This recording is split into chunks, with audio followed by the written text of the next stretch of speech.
Oi pessoal, tudo bem? Então vamos dar início aí ao nosso tema desse terceiro bimestre, como nós já conversamos no vídeo anterior de apresentação. O nosso primeiro tema é sobre o pop art, para vocês poderem conhecer, na verdade, aí, né, que período é esse artístico, e quais foram as influências, né, que constituíram aí o pop art.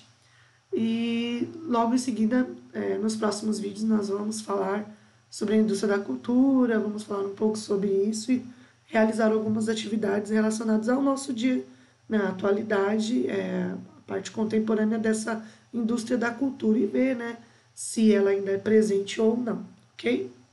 Então, inicialmente, nós vamos ter aí uma ideia do que é, né, do que é o pop art, esse período aí tão interessante. Para começar a falar um pouquinho dele, né, a gente poder conhecer de fato esse período, eu vou passar um videozinho para vocês sobre esse período. Então, presta atenção, anota, vai pausando e vai anotando aí o que vocês acharem importante, ok? Então, vamos lá.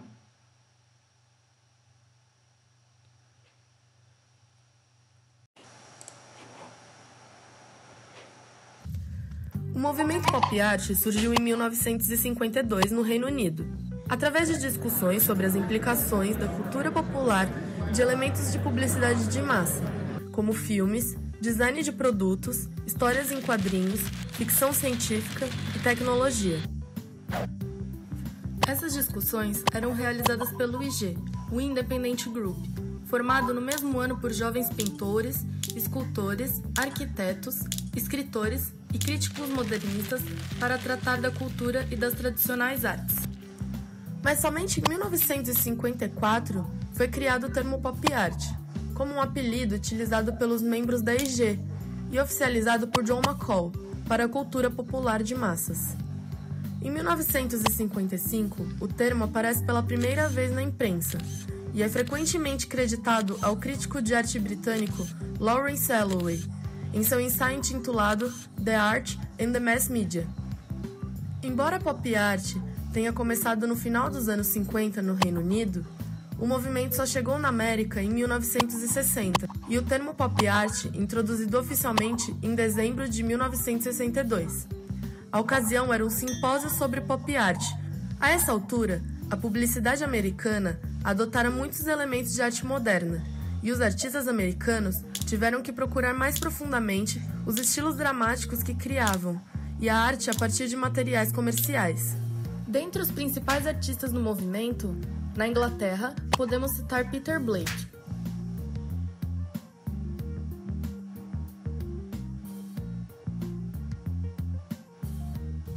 E nos Estados Unidos, Wayne Thiebaud e Roy Lichtenstein.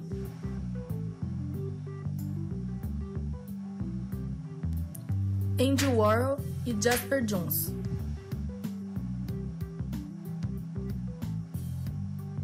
Como os britânicos viam imagens da cultura popular norte-americana a partir de uma perspectiva um pouco distante, suas opiniões foram muito ásperas e sarcásticas, sendo assim uma forte crítica. Por outro lado, os artistas americanos que estavam sendo bombardeados diariamente com a diversidade de imagens produzidas em massa, tinham um trabalho geralmente mais ousado e agressivo. Até hoje, a pop art gera influência na arte e, com certeza, foi um dos movimentos artísticos mais marcantes do século XX.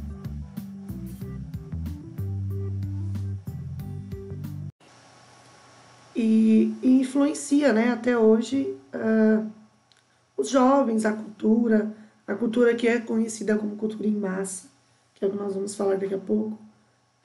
Como vocês viram no vídeo, no finalzinho tem até umas pinturas ali do Romero Brito, que tem essa influência, ele não faz parte do pop art, mas ele tem a influência nas cores e na vibração do pop art, ok? Aqui nessa tela nós temos alguns exemplos dessa arte, né, da cultura do pop art. Então, nós temos aqui o que nos leva, as onomatopeias que nos levam aos quadrinhos, né? O Roy Lichtenstein ele faz muito arte voltada para o quadrinho e usa essa técnica dos pontinhos, né? Do pontilhismo, demonstrando aí a impressão. Então, é uma técnica bem legal para a gente poder fazer e usa muito essas imagens que remetem às histórias em quadrinhos, até porque era o auge, né, dos jovens da época. As colagens, essa daqui é uma colagem que mistura temas pop art com figuras modernas, né? A gente está vendo aqui o Dr. House, aqui, né? Quem conhece e já assistiu reconhece. Então, é uma colagem moderna, porém com elementos do pop art e dos dias atuais, tá? E figuras, né? Elementos, personagens que eram altamente conhecidos pela população e que fazia parte do imaginário, que fazia parte da realidade, que fazia parte do mercado norte-americano, do mercado americano, que era a Coca-Cola, né, que é um símbolo dessa cultura em massa, e os artistas da época, como Marilyn Monroe, que né, fazia aí sucesso nesse período da década de 50, 60. O Andy Warhol, ele pinta várias sequências de Marilyn Monroe, várias obras com o rosto dela, né, com essa característica aí de cores do pop art, principalmente depois que ela morre, tá?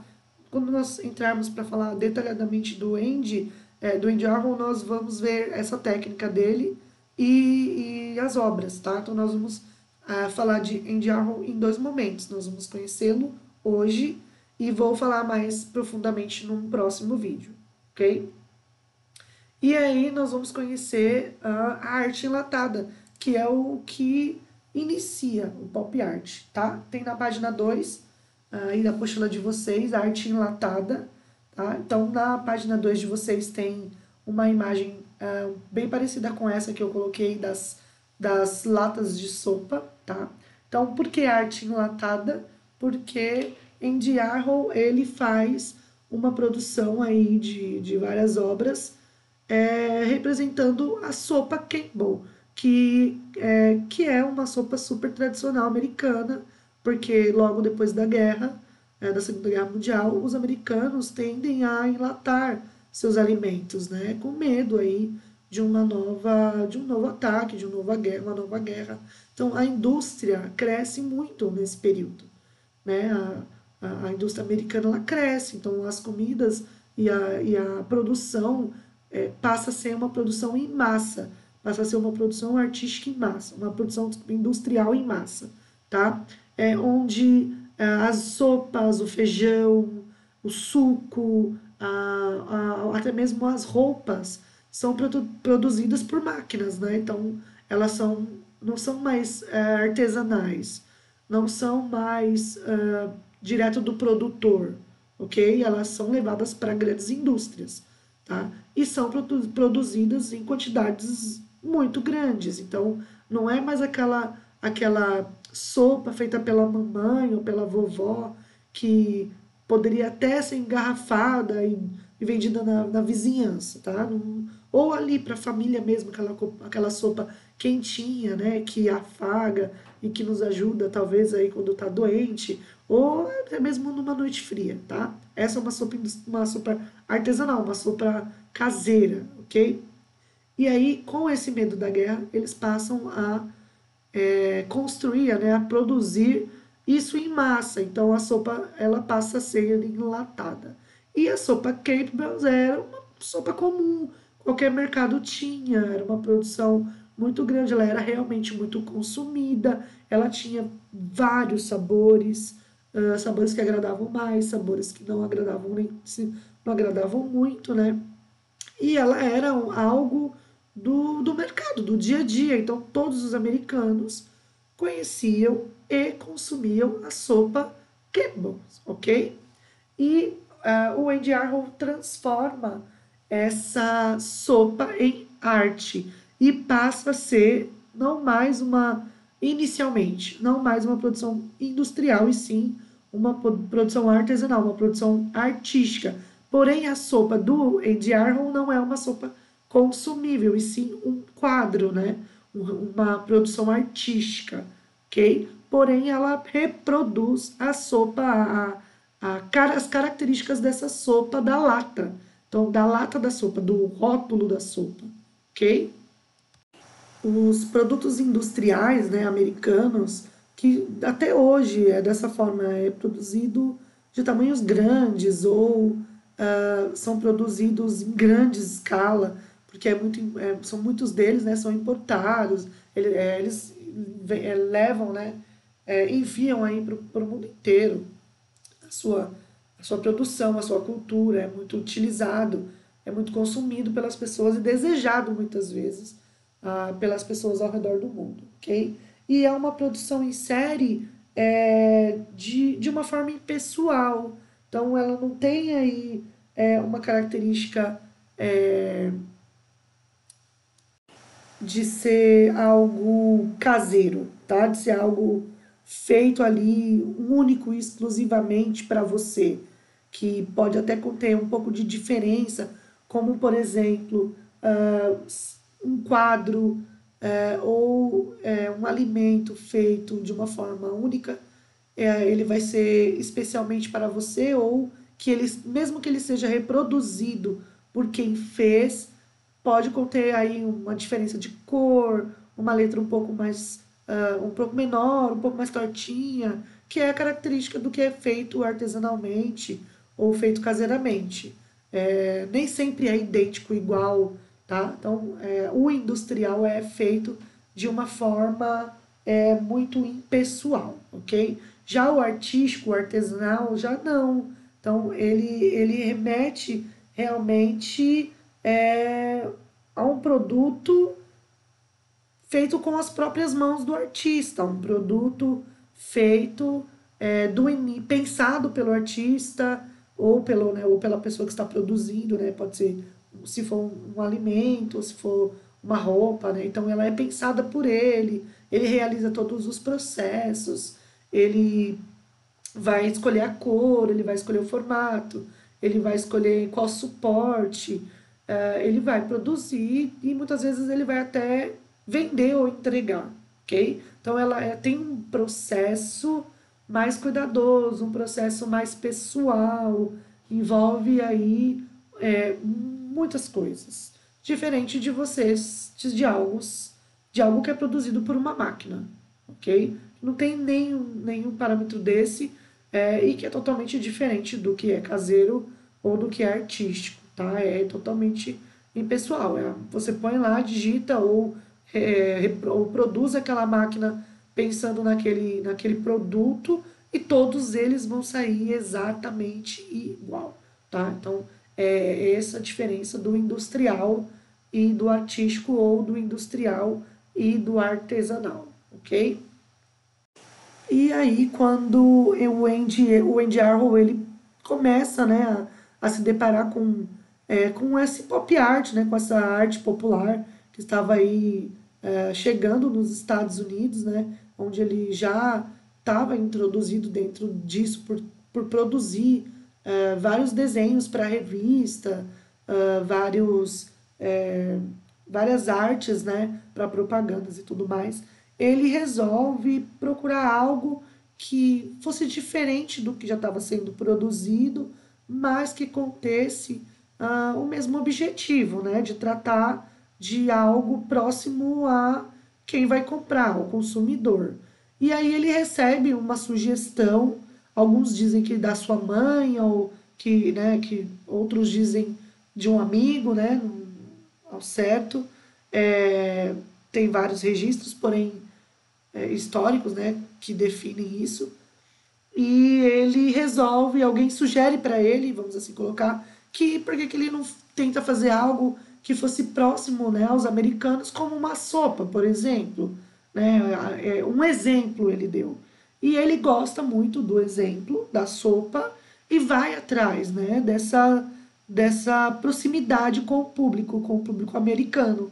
E aí ele escolhe a sopa de verdade, né, a sopa Campbell's, que é a sopa consumida por ele, pela família, quando ele viveu, né, mais novo com a família, e traz essa característica muito de consumo americano. E aí, inicialmente, o Andy Warhol, ele produz os seus quadros separadamente, então, e E aí ele coloca a sua primeira exposição, né, sobre essas sopas. E é claro que foi algo que chamou muito atenção. O objetivo dele era esse, na verdade, né? E ele consegue, porque as pessoas estranharam muito chegar em uma exposição artística e ao invés de ter algo que remetesse talvez ao movimento, né, que inicia aí esse, esse pop art, esse modernismo, que era o expressionismo abstrato do Pollock, né, que era algo que falava do sentimento, da intenção, e simplesmente chega em uma exposição e vê algo totalmente parcial, sem sentimento, sem essa expressividade, né, que o abstrato traz, e que é algo totalmente característico do dia a dia do americano, né? É como se hoje nós chegássemos em uma exposição artística e tivesse lá na exposição, sei lá, um detergente, ou tivesse algo que a gente consome muito, como, não sei, um refrigerante, né, uma lata, ou alguma coisa que, tipo uma lata de leite moça, que eu acho que toda família usa, né, o leite condensado, né, aquele leite moça, o famoso leite moça, ou uma barra de chocolate, talvez, né, então provavelmente nós olharíamos isso não com os olhos de encantamento, talvez, né? Mas estranhamento, né? Porque, poxa, algo tão rotineiro, né? Do nosso dia a dia. E ele reproduz exatamente com as características da sopa. Se você olhar no vídeo aqui de cima, né? As sopas Campbell's, e olhar, né? O que ele retrata, é muito parecido, tá? É claro que essa sopa ela é muito mais moderna, o rótulo já foi modificado e tudo mais, mas a característica ela era antiga, né? Era desse formato. E aí as pessoas acabam estranhando isso, tá? Então eu tenho aqui duas citações, eu vou ler para vocês, que falam um pouco como foi essa reação, ó. As pessoas que entravam na galeria ficavam extremamente confusas. Os artistas da Califórnia eram provocados por essas pinturas, mas tendiam a dar de ombros e não a condená-las. Muitos se divertiram. Um galerista vizinho comprou dezenas de lata de sopa Campbell's. Então, estava tendo essa exposição em uma galeria de arte e o galerista vizinho, né, o galerista próximo, comprou várias latas de Campbell, né, de sopa, e colocou na vitrine escrito: aqui você compra mais barato, 3 latas por 60 centavos.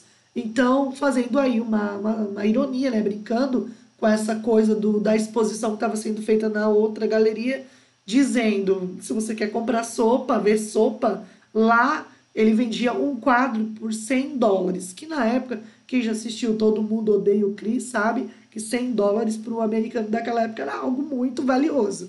Não era como nós vemos uns $100 hoje, ok? Eu ainda assim acho muito valioso. Porém, naquela época ela era um dinheiro bem gasto, assim, um bom dinheiro, vamos assim dizer, tá?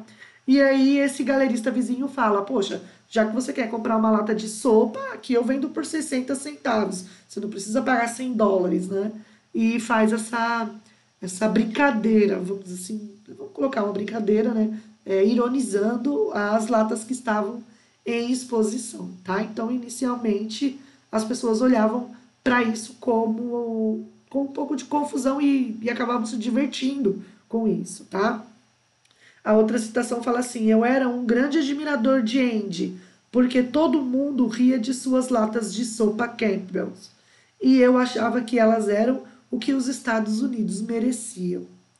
Eu o considerava o Voltaire dos Estados Unidos, e eu achava que elas eram um golpe de Estado. Então, eles falam que o Andy Warhol escolheu a sopa enlatada como se fosse realmente uma característica americana, a cara dos americanos, tá?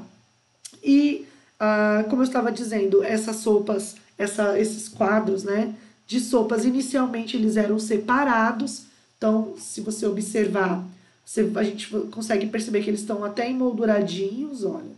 Então eram separados, tá? Cada um tem um sabor.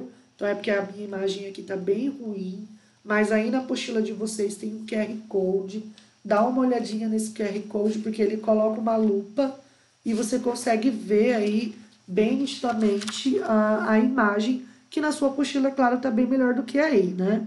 Então a gente tem aí sopa de frango, sopa de cebola, sopa de queijo, sopa de carne, sopa de vegetais, de pimenta com queijo, de vegetais, sei lá, de galinha. Então a gente tem aí minestrone, tomate, pimenta, tem também de feijão. Então tem vários sabores, que eram exatamente o que vendia na prateleira do mercado, tá? E aí eram 32 quadros, né, que o Andy Arnold produziu. Inicialmente todos eram colocados um do lado do outro em uma fileira, tá? Mas um dos galeristas achou que seria muito mais interessante colocar essas sopas juntas, todas elas juntas, como nós estamos vendo aqui. Então as 32 sopas foram colocadas juntas e virou uma única obra, ok? Algumas sopas já tinham sido vendidas por $100, ok? Algumas sopas já tinham sido vendidas por $100. E aí eles acabam tendo essa ideia de unificar, né, a sopa, as latas. E aí quando eles unem, né, essa sopa, as pessoas que já tinham comprado, né, individualmente é cancelada a compra dela, né, que ela tinham já reservado por $100, então é cancelado a compra dela e se torna uma obra única. E aí o curador, né, o curador da mostra, que nós vamos ver isso também em breve, o curador da mostra é aquele que produziu a exposição, tá? Ele vê que isso com certeza traria para ele depois muito lucro e seria muito sucesso, porque tinha sido divulgado já na mídia, né, sobre isso. Então ele via um futuro. Que ele faz? Ele dá ele dá um valor para essa união de quadros e coloca o valor simbólico, o valor de 1.000, não é simbólico, né? Ele coloca o valor de $1.000, tá? Como era a primeira exposição do Andy Arnold. Ele falou, vamos colocar por $1.000, ao invés de vender por 100, né? Vamos colocar por $1.000. E aí ele põe por $1.000 e ele mesmo compra a obra e deixa na galeria. E é claro que hoje deve valer muito dinheiro, porque para vocês terem uma ideia, só para vocês terem uma breve ideia, né? Uma das Marilyn Monroes que o Andy Arnold pintou, deixa eu colocar aqui, ó, peraí, opa. Uma das Marilyn Monroes, que é essas daqui, ó, que vocês veem aqui, ele pintou várias, tá? Uma delas foi vendido em 2000, e no ano de 2000, por $17 milhões. Imagina quanto não deve custar a obra das sopas Campbell's, que são 32 quadros. Imagina qual não é o valor dessa obra hoje. Então, quando o Ivan Bloom compra, né, essa obra, né, esse curador, ele já previa o sucesso que seria isso, tá? E aqui a gente tem uma satirização, né, uma brincadeira, uma zombaria, literalmente falando, dessa arte, né, que é uma arte consumista, uma arte que demonstra, né, o consumismo americano, e eles colocam, ao invés de Campbell's, ele coloca zombies, né? E o cérebro aqui, então o sabor da sopa é o cérebro, né? Que fala aí, é uma crítica sobre essa questão consumista do americano, e até exagerada muitas vezes, né? Quem já teve a oportunidade de estar dentro de um supermercado americano sabe do que eu estou falando. As coisas são gigantescas, elas são vendidas em quantidades absurdas, assim, e eles compram isso em estoque mesmo, literalmente. E a cada risco iminente de furacão, tufão, guerra, doença, qualquer coisa que os Estados Unidos, né, sofra, o consumo triplica, né? Então, e nós também, né? O mundo também tem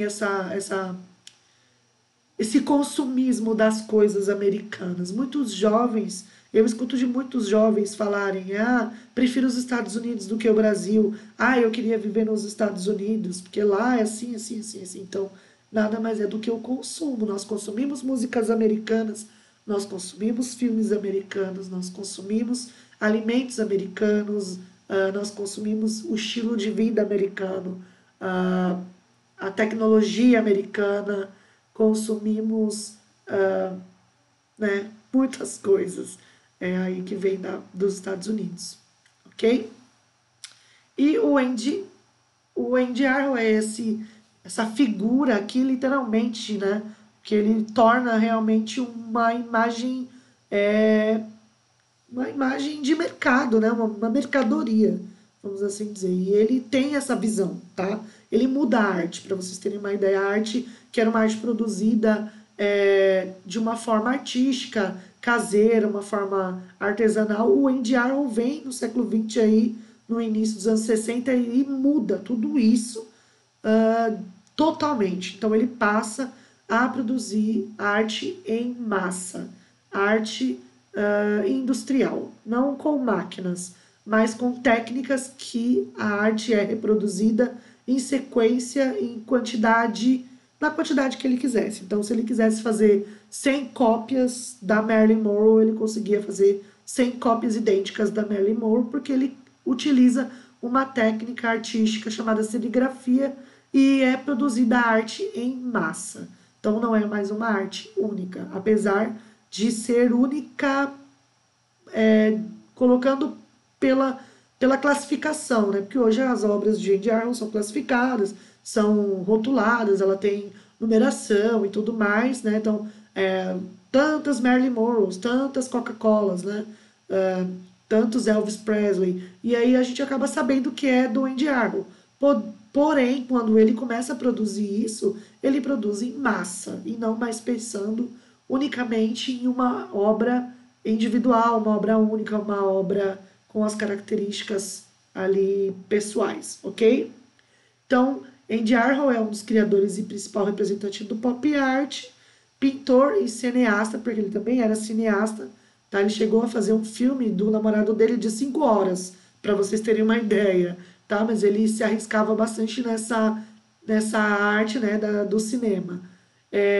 No futuro, ele tinha uma frase que dizia: no futuro, toda a gente será célebre durante 15 minutos, o que se caracteriza na atual cultura de massa, na qual a arte é um mero produto comercial, disseminado através de meios de produção massificados. Então, depois de... A gente pode classificar a obra, a produção de obra de arte, antes de Andy Warhol e depois de Andy Warhol, porque ele transforma a arte em algo de consumo, em produto de consumo comercial, ok? Hoje se comercializa obras de arte. Hoje você pode encontrar obras de arte no mercado com numeração, porque ela é feita em grandes quantidades.